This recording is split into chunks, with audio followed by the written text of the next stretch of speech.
that we live in an era of great power rivalry, that the rules-based order is fading, that the strong can do what they can and the weak must suffer what they must.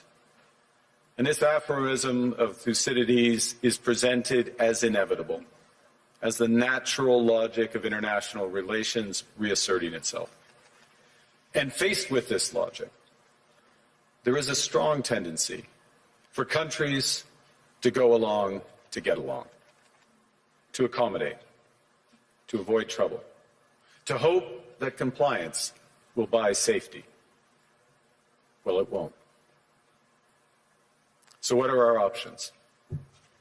In 1978, the Czech dissident Václav Havel, later president, wrote an essay called The Power of the Powerless.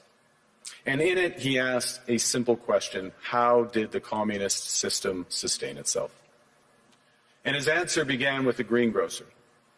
Every morning, the shopkeeper places a sign in his window: "Workers of the world unite." He doesn't believe it. No one does. But he places the sign anyway to avoid trouble, to signal compliance, to get along. And because every shopkeeper on every street does the same, the system persists. Not through violence alone, but through the participation of ordinary people in rituals they privately know to be false. Havel called this living within a lie. The system's power comes not from its truth, but from everyone's willingness to perform as if it were true. And its fragility comes from the same source. When even one person stops performing, when the greengrocer removes his sign, the illusion begins to crack. Friends, it is time for companies and countries to take their signs down. For decades,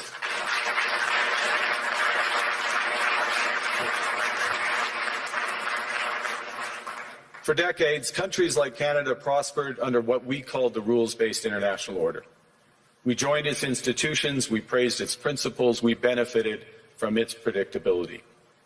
And because of that, we could pursue values-based foreign policies under its protection. We knew the story of the international rules-based order was partially false, that the strongest would exempt themselves when convenient, that trade rules were enforced asymmetrically. And we knew that international law applied with varying rigor depending on the identity of the accused or the victim. This fiction was useful, and American hegemony